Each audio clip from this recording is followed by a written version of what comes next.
berdua dengan atasannya melangkah tergesa menuju sebuah restoran. Mereka sudah janji bertemu calon nasabah di restoran tersebut sekalian makan siang. Tak ingin terlambat, maka keduanya melangkah tergesa.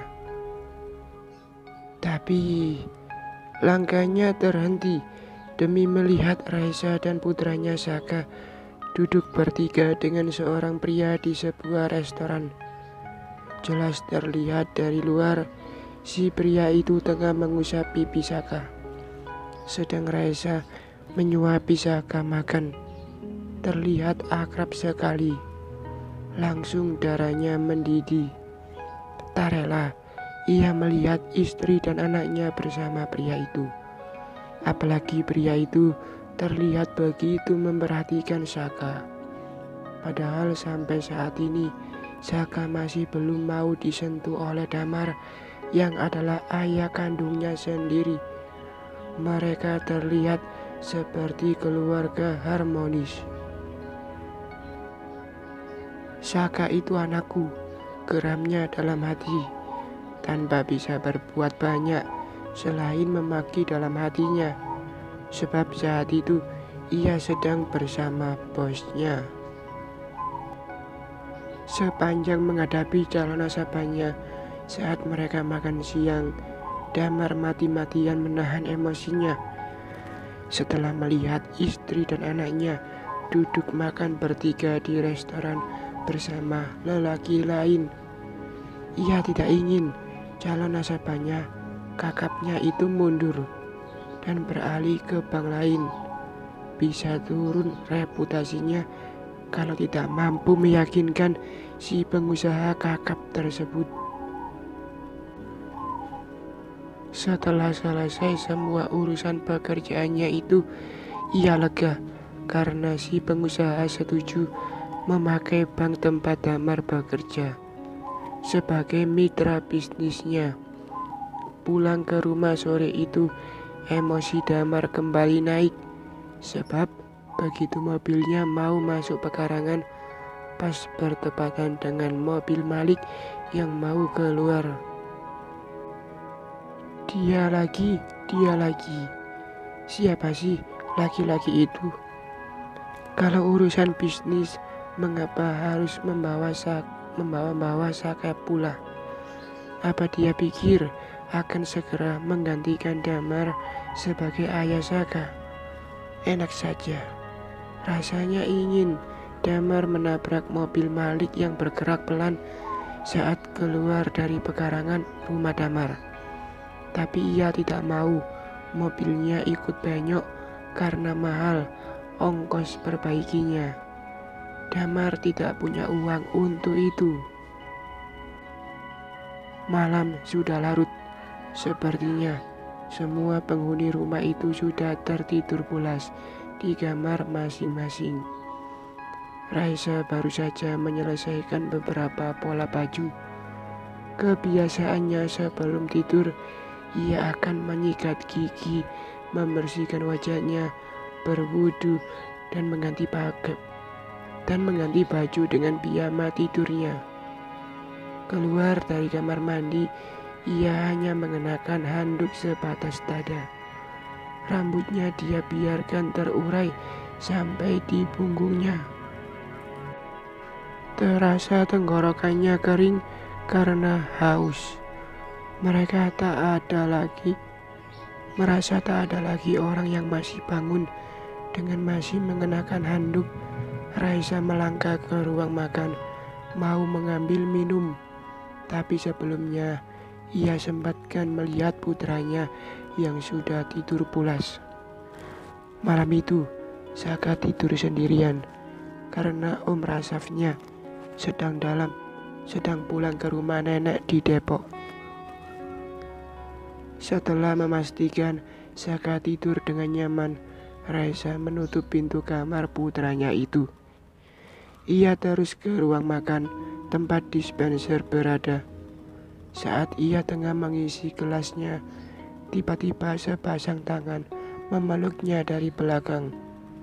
Refleks, Raisa menyentaknya. tapi pelukan itu tak terlepas. "Sah," bisiknya di telinga Raisa, membuat Raisa merinding. "Aku kangen, Sah." Dihujaninya tengkuk Raisa dengan ciuman-ciuman panas, sedang tangannya yang tadi memeluk perut Raisa naik ke dada dan bermain dengan liar di sana. Raisa menyadari siapa orang yang dengan tidak sopannya menyergapnya dari belakang, segera membalik tubuhnya. Tak ayal, bibir orang itu beradu dengan bibir Raisa yang segera disambar dan dilumat dengan penuh. Karena Raisa terus berontak, membuat bibirnya terluka di beberapa tempat kena gigi Damar. Sekuat tenaga, Raisa mencoba melepaskan dirinya, tapi tidak berhasil. Malah handuknya yang terlepas dan memperlihatkan tubuh polosnya. Damar makin bernafsu karenanya. Rasa marahnya karena melihat Raisa bersama pria lain bercampur dengan kerinduannya pada tubuh istrinya itu. Ditambah lagi, sudah beberapa hari hasrat tidak terpenuhi karena Ayuna sedang datang tamu bulanannya, membuat otaknya tidak bisa berpikir jernih. Ia nekat memaksa Raisa melayaninya. Kapan lagi kalau bukan sekarang? Tak lama lagi mereka akan berpisah. Diangkatnya tubuh istrinya itu masuk ke kamarnya dan mengunci pintu. Kedua tangan Raisa yang terus memukuli tubuh Damar segera diikatnya dengan baju kaos Damar yang ada dekat situ. Begitu juga kedua kaki istrinya yang terus berontak diikatnya dengan tali pinggangnya. Setelah itu, tanpa menghiraukan magian Raisa, ia mulai menjelajah tubuh mulus yang sudah lama tidak disentuhnya itu. Hasratnya betul-betul tak terbendung lagi. Segera dilampiaskannya pada Raisa. Tak dipedulikannya istrinya yang berteriak kesakitan. Berkali-kali ia lakukan dan berulang pula mencapai puncak kenikmatannya, sampai Damar sangat puas. Berkali-kali ia lakukan sampai Raisa terkulai tak berdaya dan hampir pingsan. Damar sudah tertidur tanpa sempat mengenakan pakaiannya, bahkan tanpa selimut pun. Sekuat daya, Raisa berusaha melepaskan ikatan tangannya. Berhasil. Segera dilepasnya ikatan pada kakinya. Dipandanginya sejenak suaminya itu dengan penuh kemarahan dan kebencian. Lalu dengan terseok, ia keluar dari kamar itu. Terasa sangat perih pada organ. Terasa sakit semua tulang-tulangnya. Terasa lunglai seluruh tubuhnya. Diambilnya anak kunci pintu, lalu dikuncinya pintu kamar itu dari luar. Biar tahu rasa, Damar gak bisa keluar kamar. Raisa mengguyur tubuhnya dengan air hangat dari shower. Air matanya mengalir deras. Ada kepedihan di hatinya atas perlakuan Damar tadi. Damar memperlakukannya seperti wanita yang tak berharga sama sekali. Diikat berkali-kali. Mana ada suami istrinya sendiri? Ada. Ini buktinya. Raisa diperlakukan sangat tidak manusiawi oleh suaminya sendiri. Dipaksa melakukan hubungan badan dalam keadaan tangan kaki terikat, padahal Raisa tidak menginginkannya. Menurut ajaran agama, adalah salah bila seorang istri tidak mau melayani suaminya. Lantas, haruskah dilakukan dengan kekerasan oleh suaminya itu? Berdosa mana seorang istri menolak melayani suaminya atau suami melakukan hubungan dengan kekerasan seperti yang dilakukan Damar pada Raisa. Dulu, sebelum tahu ada Ayuna dalam kehidupan Damar, tak pernah sekalipun Raisa menolak suaminya. Ia selalu siap kapan saja suaminya itu menginginkannya. Mereka berdua sama-sama menikmati dengan penuh rasa cinta. Dan saat itu, keinginan Damar normal-normal saja, tidak berlebihan seperti sekarang ini. Damar sangat mengerti saat istrinya capek. Ia sabar saat istrinya kurang sehat dan belum bisa melayaninya. Tak ada keinginan untuk memaksakan kehendaknya. Tapi kini, entah candu apa yang sudah diberikan oleh Ayuna, sehingga Damar selalu ingin dan ingin lagi. Entah dari Raisa ataupun dari Ayuna. Bahkan ketika sorenya ia sudah menikmati Ayuna, malamnya ia masih menikmati istri. Raisa tak dapat tidur sebijing pun.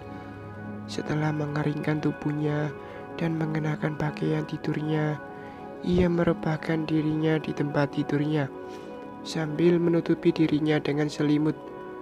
Kemarahannya pada Damar yang telah barusan membuat ia tidak bisa tidur.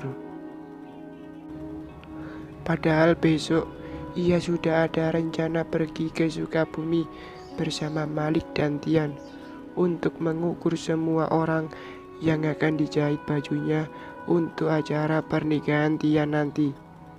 Tak mungkin orang sebanyak itu yang datang ke Bekasi. Lebih praktis Raisa yang datang ke Sukabumi, apalagi Malik sudah bersedia mengantarnya. Bukan bersedia sih, tapi maunya Malik untuk mengantar Raisa bersama Raisa dalam perjalanan panjang itu. Besok hari Sabtu. Mereka pilih hari Sabtu sebab Tian sudah harus balik ke Sukabumi karena hari Senin ia sudah harus masuk kerja. Lagi pula, Raisa mengajak Saka ikut hari Sabtu dan hari Minggu. Saka libur sekolahnya. Raisa juga mengajak Bi Imas ikut sebab saat berangkat ke Sukabumi mereka bersama Tian. Tapi pulangnya Tian tak ikut lagi, sehingga tinggal ia, Saka dan Malik saja bertiga. Tak ingin memancing fitnah, maka Raisa mengajak Bi Imas ikut. Lagi pula, Raisa akan sibuk mengukur orang sebanyak itu besok. Maka Bi Imas perlu untuk menemani Saka. Bersambung.